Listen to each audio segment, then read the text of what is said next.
از مواقع شما آستین رو که وصل میکنید، آستین یک کیس‌هایی روی این قسمت داره. این قسمت روی آستین یک کششی به طرف بالا داره. حالا اگر شما کوکتون رو یا سوزنتون رو بردارید و اجازه بدین این آستین بیاد پایین، آستین صاف میشه.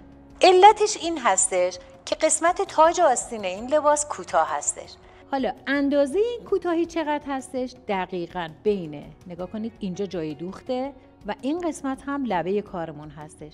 این آستین الان 2 سانت کوتاهه، یعنی به تاجش الان من 2 سانت اضافه کنم، این آستین صاف میشه.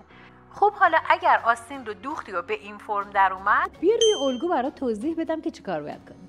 برای رفع این مشکل از نقطه تاج آستین مقدار کمبود رو بالا برو، به 2 تا نقطه موازنه هلالش کن.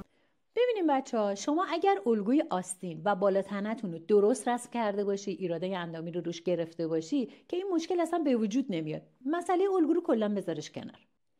این دقیقاً مال موقعی هستش که شما لباس رو برش کردی و دوختی، تن مشتری کردی، حالا به این مشکل برخورد کرده. مشتری راضی نمیشه که آستین پیچدار بهش بدی یا آستین کیسدار بهش بدی، پس باید اینو رفعش کنی. حالا چطوری؟ من تو این آموزش کامل برات آموزششو دادم. حالا سوال پرسیده بودین که حالا اگر زاپاس نداشته باشم چی؟ قد آستینم ممکنه کوتاه بشه چی؟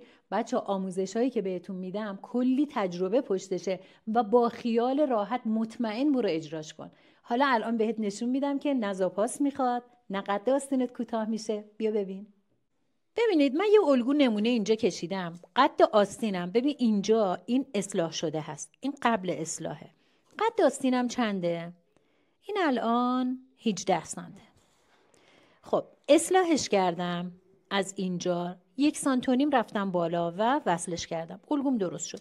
قبل از اینکه این آستین رو من اصلاحش کنم، اینو برششو زدم. این همونیه که شما لباستون رو برش زدین که گفتیم بشکافید و اتو کنید. الان تو اون مرحله است. شکافتم، اتوش کردم. جای دوخته پایین حداقل شما 2 الی 3 میذارید دیگه، ولی من باز کمتر گذاشتم به خاطر اینکه شما ببینین که چجوری. 1 سانت و نیم گذاشتم. بالا هم که همون حدود 1 سانت و نیم جای دوختمه. خب اینجا نگاه کن، این قبلش بوده. حالا اینو من اصلاح کردم. ببین چه اتفاقی میفته وقتی که اینجا من قد رو اضافه میکنم، به قد اضافه داره میشه دیگه. پس مقداری رو که من اینجا اضافه کردم 1 سانت و نیم، میام از پایین کمش میکنم. یعنی چی؟ یعنی آستینم قبلا 18 سانت بود، الان 18 سانت من اینجاست. نگاه کن اینجاست. حالا یه خط صاف میکشم.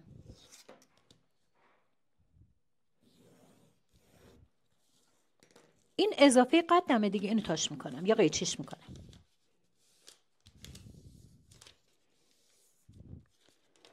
حالا الان الگوی من کدومه؟ اینه.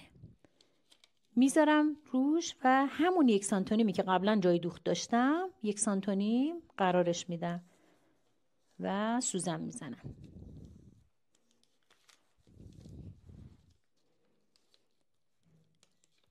ببینید چی تغییر کرد اینجا. حالا الگوی اصلاح شده من اینه. این قسمت رو 1 سانت و نیم که جای دوخت قبلا میذاشتم الان هم میذارم و اضافه‌اشو قیچی میکنم. ببین اینطوری میشه. الان اینجا هم اضافه‌اشو قیچی میکنیم. پس قد آستین هیچ تغییری نکرد. زاپاس پایینم همون مقدار موند. چی الان تغییر کرد؟ فقط بلندی تاج. نگاه کنین. فقط بلندی تاجتون تغییر کرد. یعنی این قسمت ها بریده شد. حالا سوال بعدی، بالا تنه چه تغییری میکنه؟ بچه اگر آستین با بالا تنه با همدیگه مچ بودن که اصلا این مشکل به وجود نمی اومد. ما اومدیم بلندی تاج آستین رو زیادش کردیم که این کیسه برطرف بشه. اگه بیای بالا تنه رو تغییر بدی دوباره این مشکل تکرار میشه. بلندی حلقه بالا تنه درست بود، بلندی تاج آستین کم بود. اومدیم تاج آستین رو بلندترش کردیم که این دوتا به همدیگه مچ بشن.